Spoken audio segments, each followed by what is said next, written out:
조나단 에드워즈는 이 시대의 가장 큰 죄악은 하나님의 백성들이 하나님을 기뻐하지 않는 것과 두려워하지 않는 것이라고 말했습니다.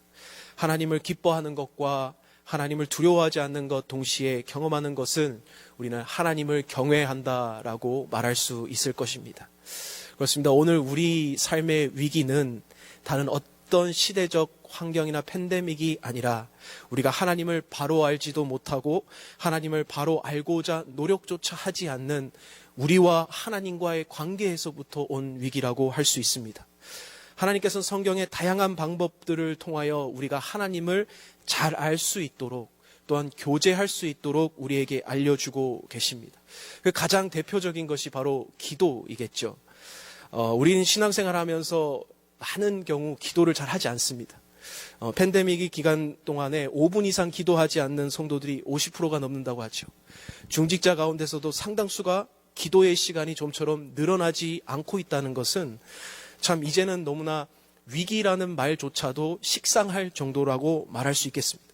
우리가 기도 외에는 구원이 없다. 기도 외에는 삶의 방법이 없다라고 한다면 우리가 기도하는 일을 포기할 수 있겠습니까?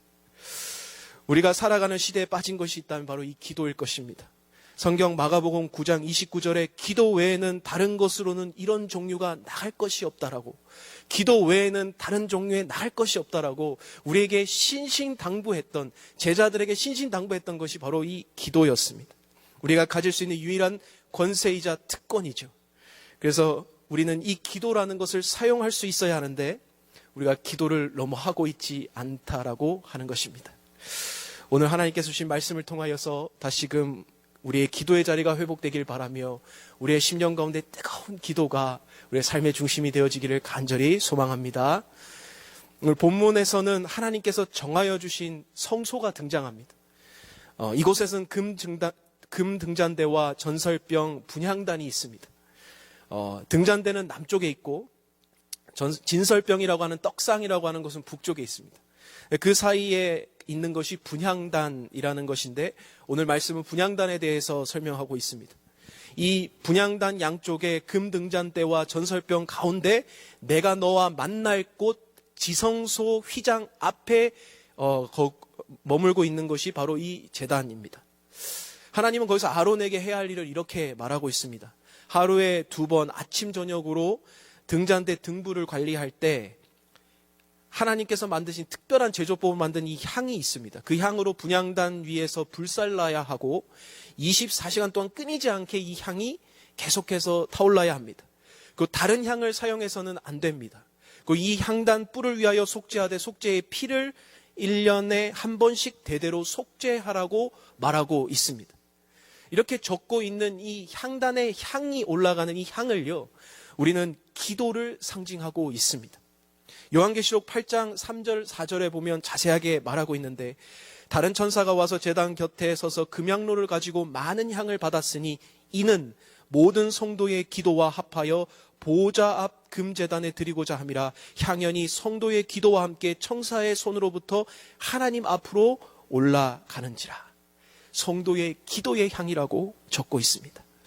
분향제단에서 올려드리는 것은 하나님 앞에서 올려지는 성도의 기도이며 이 기도는 하나님의 지성소에 들어가기 전 우리가 올려드려야 하는 굉장히 중요한 과정 중에 있다라고 설명하고 있습니다. 저는 오늘 이 몇 구절을 통하여서 우리에게 주신 하나님의 음성을 듣고 우리에게 오늘 기도의 제목으로 삼고자 합니다. 첫째, 하나님께서는 기도를 통하여 우리에게 만나시겠다고 말씀하고 있습니다.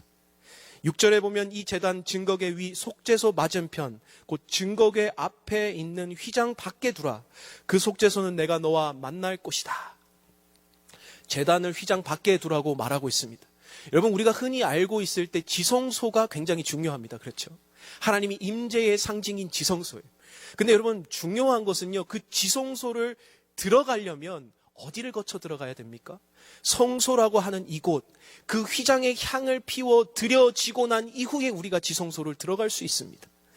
즉 다시 말하면 우리가 지성소로 나아갈 방법은 하나님 앞에서 기도의 향연을 피우지 않고 우리가 나아갈 수 없다라고 말한다는 것입니다. 성소를 통하지 않고 나아갈 수 없는 것이 바로 이 지성소라는 거죠. 그래서 하나님께서는 반드시 이 기도를 통하여 우리를 만나주시겠다고 말씀하고 있는 겁니다. 에드원 키스는 기도는 사람의 영혼을 내시고 하나님의 영을 들이마시는 것이다 라고 했습니다. 인간에게 할 수 있는 특별한 두 가지 영역이 있는데요. 하나는 사고, 생각하는 것이고 하나는 기도하는 것이라고 이야기하고 있습니다. 주일 예배 때 우리가 생각의 중요성에 대해서 많이 얘기를 들었죠. 오늘 우리는 기도할 수 있는 기도의 중요성에 대해서 이야기하려고 합니다. 달리 말하면 우리가 할 수 있는 이 기도는 단 한 가지 이 기도가 있는데, 기도라고 하는 것은 우리의 인생에 닫혀진 문을 여는 것이며 하늘의 문은 열쇠라는 것을 우리의 말씀을 통하여 알 수 있습니다. 지성소로 나아갈 수 있는 유일한 방법은 이 휘장을 지나야 하는 것인데, 그 휘장 앞에 재어 있는 제단, 그 향단의 향을 올려드리는 기도를 통하여 하나님께서 우리에게 응답하신다라는 것이죠. 우리는 하나님과의 만남의 시간을 사모해야 합니다. 하나님의 만남의 은혜가 있어야 우리에게 하나님께서 우리를 만나주시는 은혜가 있다는 것입니다. 열왕기하 20장을 보면 히스기야가 병들어 죽게 되었습니다. 그때 20장 1절에 보면, 열왕기하 20장 1절인데요. 히스기야가 병들어 죽게 되매 이사야가 나와서 그에게 이르되 여호와의 말씀이 너는 집을 정리하라. 내가 죽고 살지 못하리라 하셨다 하니라. 이때 히스기야가 어떻게 합니까?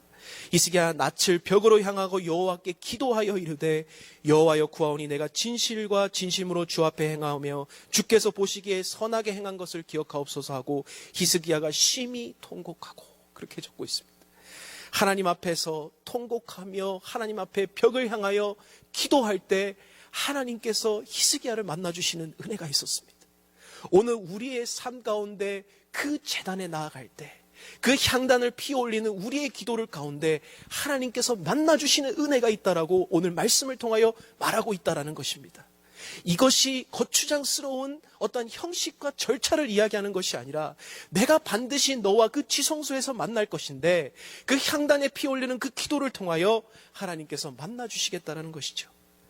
그때 놀라운 사실이 뭔지 아십니까? 이사야가 성읍 가운데까지 이르기 전에 여호와의 말씀이 그에게 임하는지라.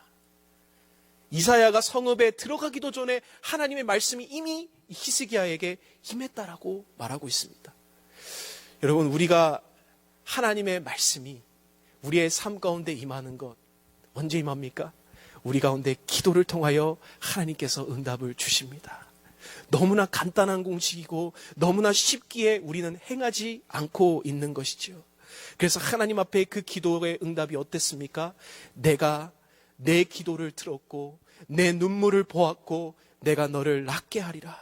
내가 3일 만에 여호와의 성전에 올라가겠고 내 날을 15년을 더할 것이며 내가 너를 위하고 내 종 다윗을 위하여 이 성을 보호하리라. 하나님의 말씀입니다. 우리의 눈물의 기도를 하나님께서는 들으십니다. 성도의 기도의 향연을 들으시고 우리의 유일한 노력은 기도라고 말하고 있다는 거죠. 우리가 할 수 있는 유일한 방법은 기도밖에 없다라고 말하고 있습니다.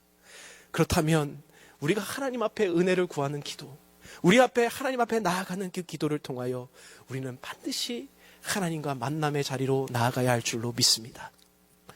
오늘 우리의 하나님께서 말씀을 통하여서 반드시 만나주시겠다고 했는데, 기도를 통하여 하늘문 열고 기적을 몰고 오는 놀라운 은혜의 시간이 되시기를 간절히 축복합니다.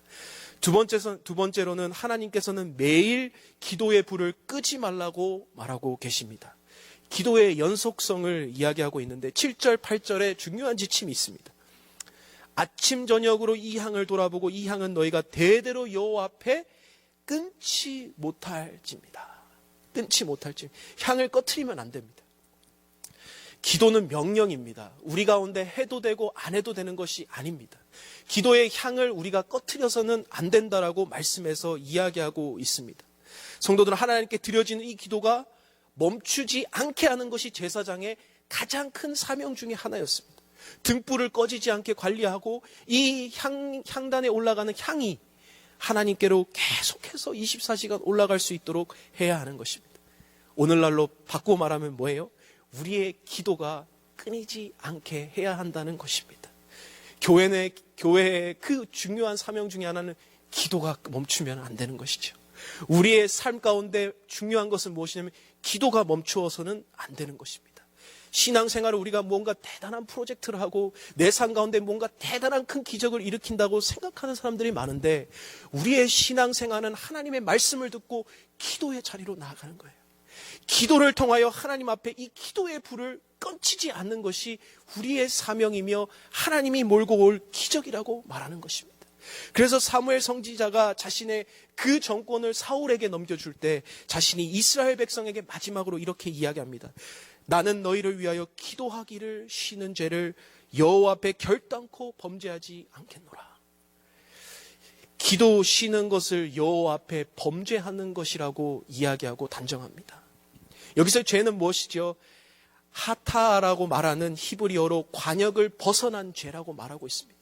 우리가 기도하지 않는 것이 죄라고 이야기하고 있는 것이 바로 말씀이라는 거예요.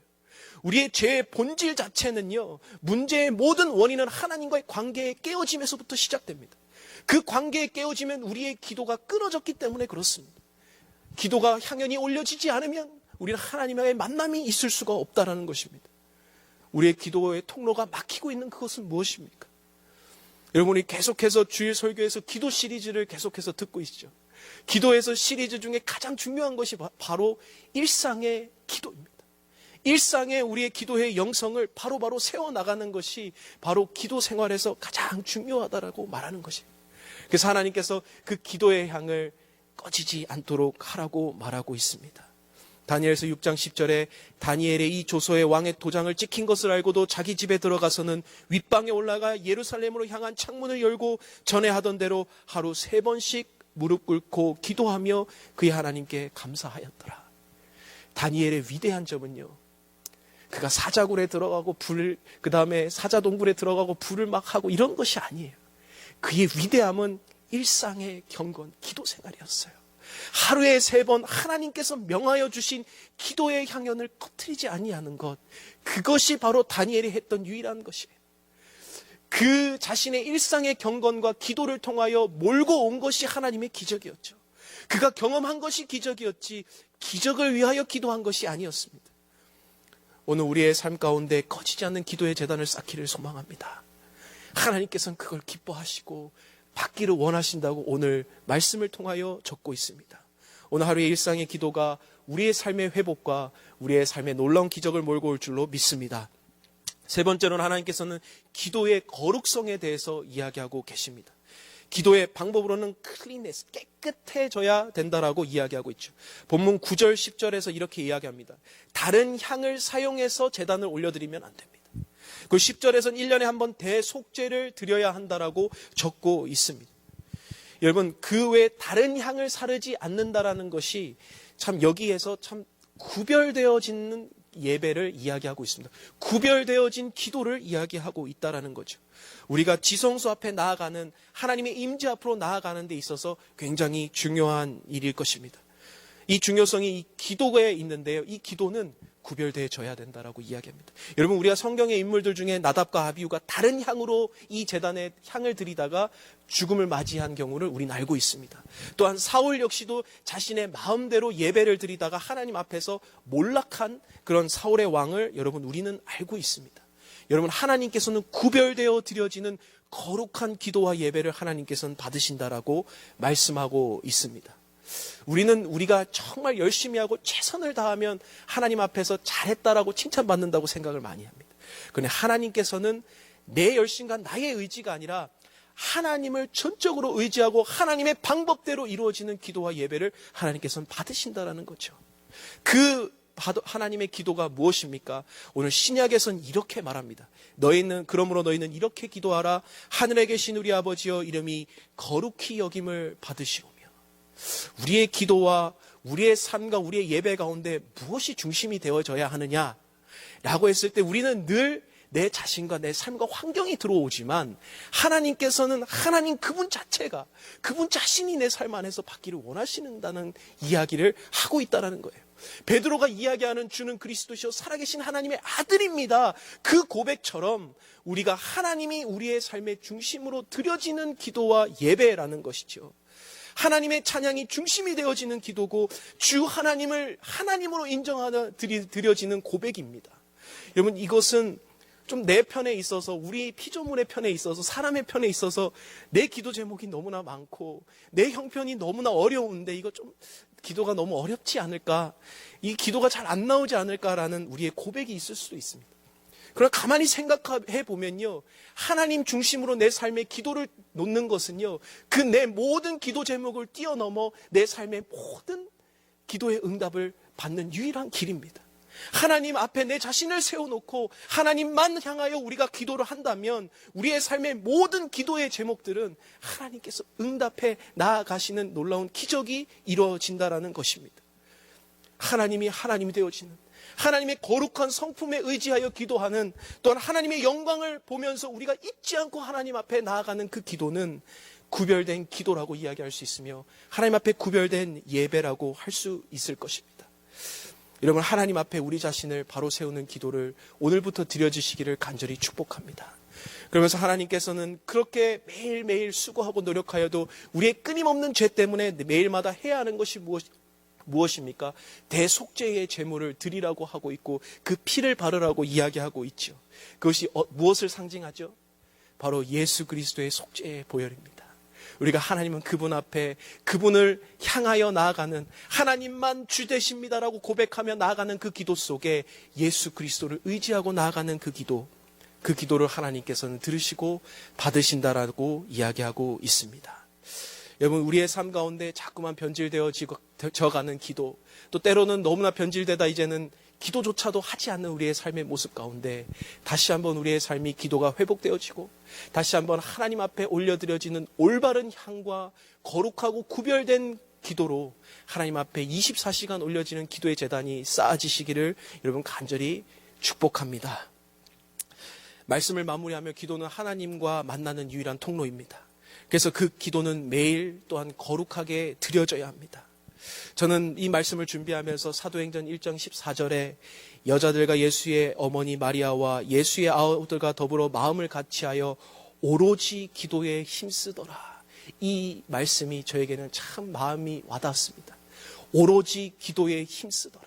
사도행전의 기적은요, 오로지 기도에 힘썼을 때 마가의 다락방에서부터 시작된 초월적인 성령의 능력으로 말미암아 이 시대와 사명을 뒤흔들고 깨우는 놀라운 기적의 역사가 일어났다는 사실입니다.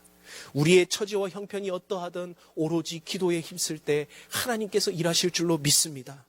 우리의 삶 가운데, 우리의 교회 가운데, 우리의 가정 가운데 가장 필요한 것이 무엇입니까? 오늘 저는 이 기도가 우리의 삶의 가장 중요한 요소이며 가장 필요한 것이라고 생각합니다. 오늘 이 기도를 통하여 하나님을 깊이 만나며 그 임재 가운데 여러분 머무시는 은혜의 시간 되시기를 간절히 축복합니다.